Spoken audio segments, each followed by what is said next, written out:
Our next presenter is Shruti.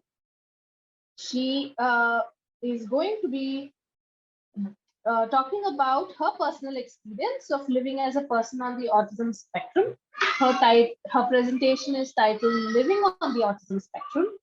Our characteristics are difficulty with social skills and a delayed development of motor skills. But in her case, due to these factors, along with some cognitive impairment and some amount of prosopagnosia, she was isolated as a child and was not very well accepted amongst her peer group or even amongst her cousins. Instead, she was extremely, perhaps excessively, attached to her mother. This, she says, is also a feature of autism. And this developed a sense of rejection and inferiority complex in her. Later in life, due to lack of social skills, she failed to understand that there are boundaries in interpersonal relationships, which in turn led to more rejection and more inferiority complex. There are other facets which are perhaps minor, for example, extreme sensitivity in her five senses, which she would like to talk about. Shruti was born and brought up in Varanasi, studied at Rajghat Besant School, KFI, graduating in English from Indraprastha College for Women, University of Delhi. She earned her PhD at the same university, titled Indian Feminisms in the 21st Century, Women's Poetry in English, which is now forthcoming from Routledge as 2 monographs in 2022. Shruti is currently seeking publishers for her novel, The Yellow Wall, which is an autobiographical account of living on the spectrum, and is working on an epistolary manuscript on themes of queerness and mental health or disability. She has widely published her poetry, prose, and academic papers. Her debut poetry collection, A Witch Like You, was published by Girls on Key Poetry in Australia. She was also invited. She was an invited poet at Global Poetry Festival hosted by Russia in 2021.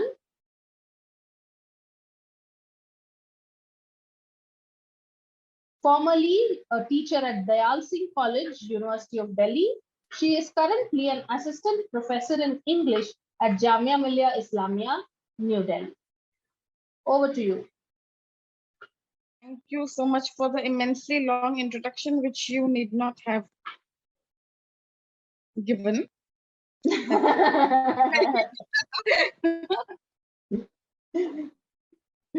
Sorry. Okay, I'll just start. Okay, so this is a neurodivergent individuals unbelonging in a neurotypical world. So I don't think I need to give the introduction here. I mean, everyone knows here that so I was diagnosed with Asperger's, which then we got to know that Asperger's has been, the term is not used anymore because we might all have different levels of difficulty and we cannot compare difficulties which are very different from each other. We cannot say that this particular difficulty is more and this particular difficulty is less. So we are using the term autism. So I first go about the fact that, like from childhood, like my motor skills were extremely slow. Like I was 8 years old and I couldn't even button my dress. I was 12 years old and I couldn't even open a lock and a key, open a lock with a key. And I was never into sports and everything. Definitely I would be the last person there. So because of this, obviously you will get left out by your fellow playmates because nobody will want you to be in their team if you're the the last like if you're going to lose. And I also had like Rakshita mentioned, prosopagnosia. So prosopagnosia means that you cannot identify people, you cannot recognize people by their faces. So ordinary normal people in my life I could recognize, but when I would see a film, I would not be able to understand, you know that when is like if the same actress changes the clothes and appears, I would feel that would not be able to recognize the person, or because all the actresses basically look the same to me, like they look very fair and lovely to me. So certain different ones, like Nandita Das or someone I can recognize, but I really am still not able to actually differentiate between anyone. So I was in college, in fact, and I told my teacher that I cannot recognize Aishwarya Rai, and she was like, "You cannot recognize Aishwarya Rai." And then one classmate went and told the entire college that she can't recognize Aishwarya Rai. So these are the ways in which your belonging or your unbelonging gets impacted. All right. Then I'll talk about the social skills part. I mean, yeah, slow reflexes and all. I mean, it's fine. I have a very long thing, so I'll try to go short. So I was talking about my motor skills. Since the time I was a kid, I was saying I learned how to open a lock with a key, and I learned to button up my dress and everything like really late, and tie shoelaces and stuff like that, and wasn't good in sports, and I could not recognize actresses in films, which is why I was kind of left out. I had friends, but by friends and even cousins in the family, I was kind of left out because not that they were mean people and they wanted to leave me out, but simply because I did not watch films, I did not watch TV, I was not very fond of all the running games, so it was kind of inevitable. And then I was coming to the social skills. As Rakshita mentioned, I was a very shy kid and I was extremely attached to my mother initially. And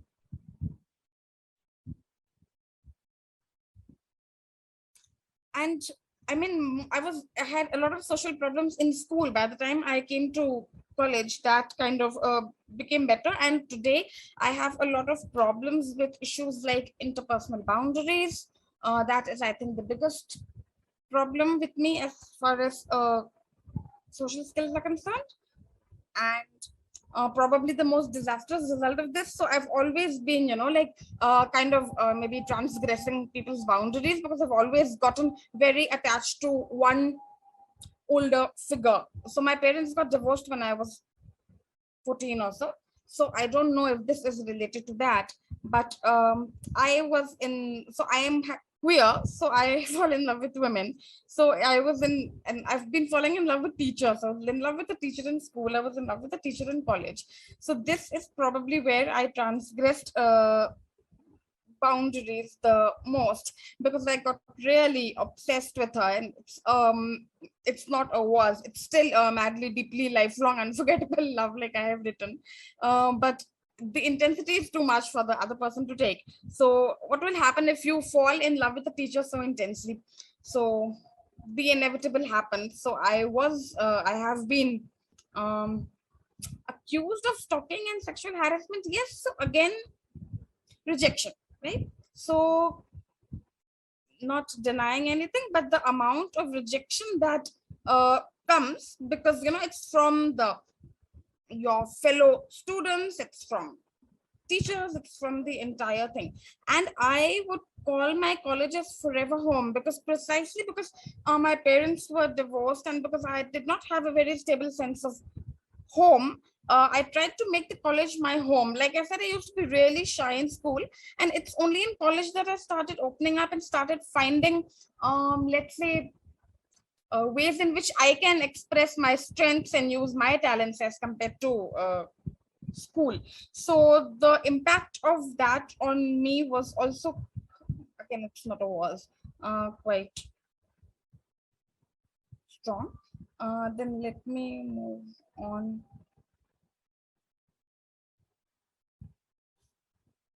So if I keep looking here, like I'm looking here, so that's an OCD of mine, which when I'm tense, especially when I don't have much time and I think that I need to hurry and so on, then I tend to have this OCD that I tend to look with the corner of my eye. So I'm just explaining about that. Yeah.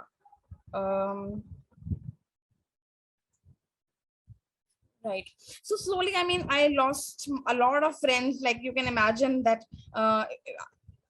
with the kind of things that that happened to me. I mean, you would lose friends also because I had a lot of like I said, boundaries, then I have a lot of problem with differences. So I know that this is not good, but what I look for is a perfect communion. So for me, difference is conflict. So if my friend is not agreeing with me, I feel that there's some conflict between us, because I want that both of us should be able to see it exactly in the same way and have that level of communion.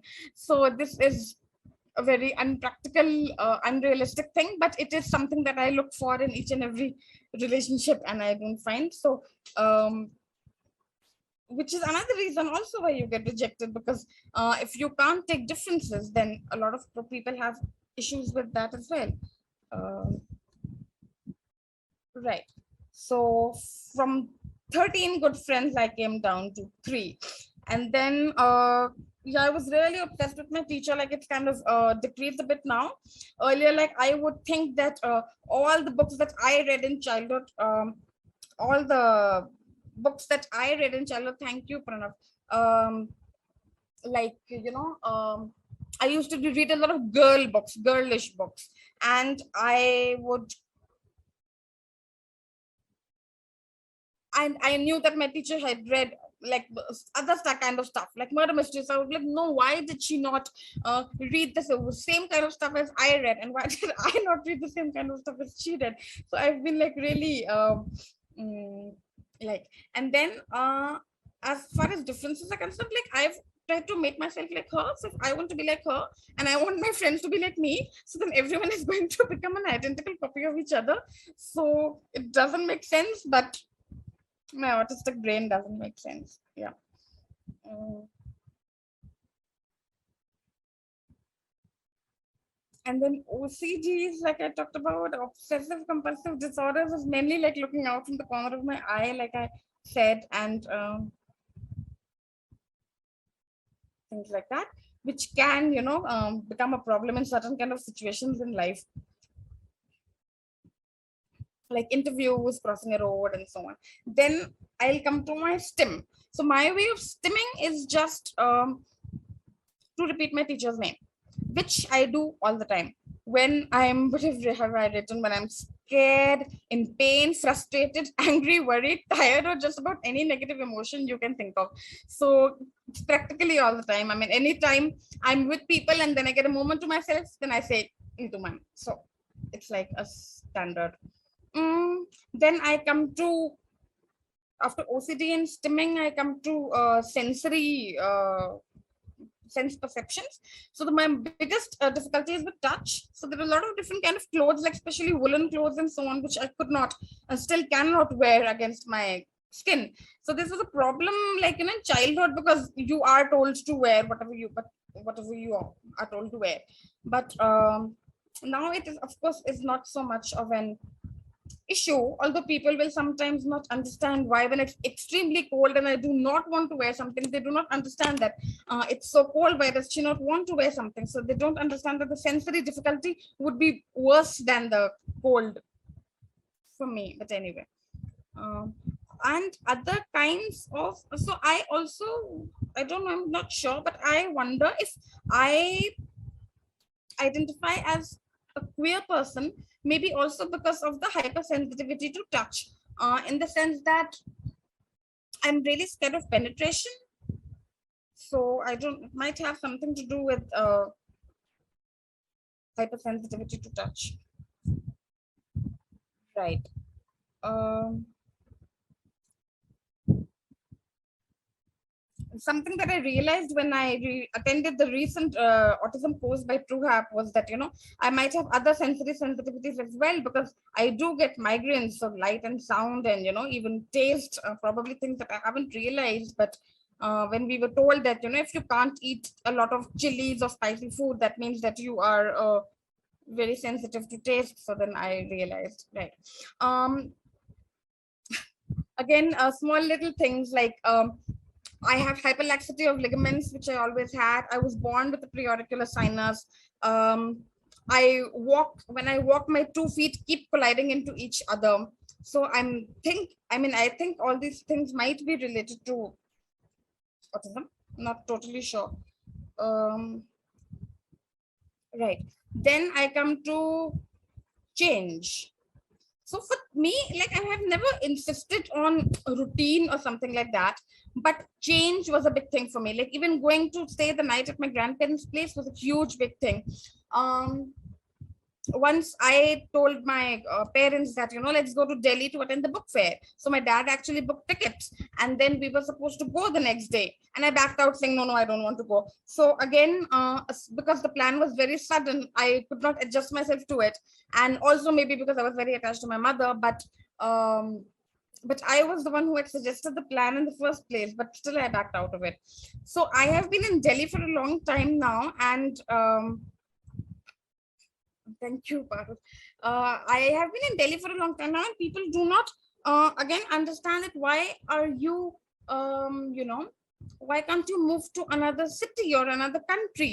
So, of course, they tend to link it to the fact that I'm not ready to like get over my teacher, which also I thought true for a very long time, which might also form a part of it.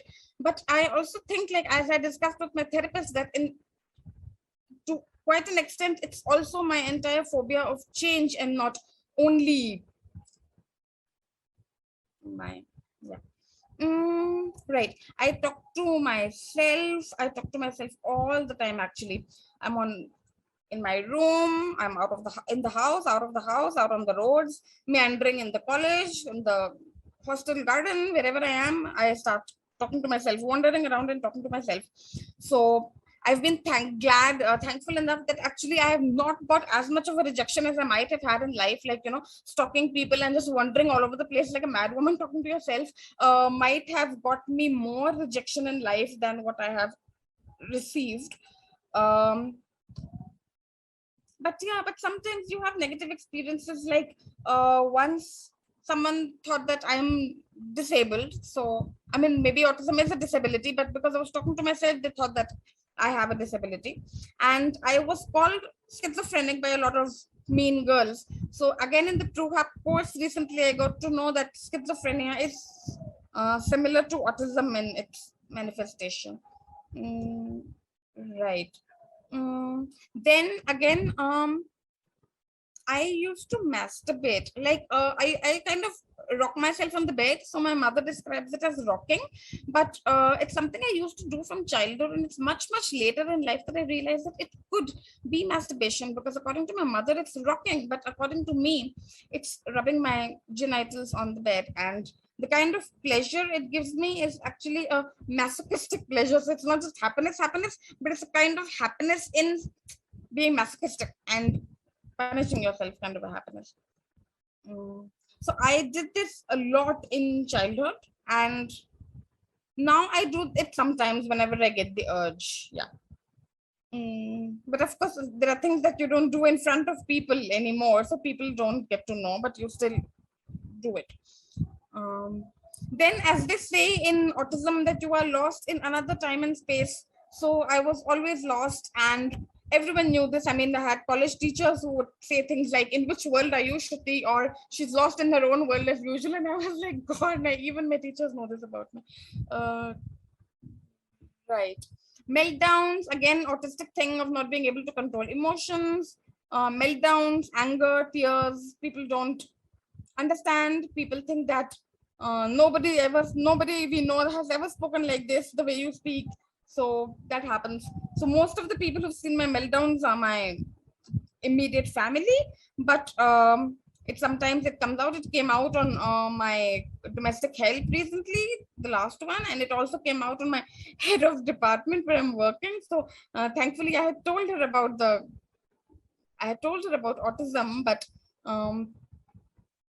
like, even like the way my family says that we've never heard anyone speaking like this, the same thing that the head of the department said, that nobody else in the university would speak to me like this.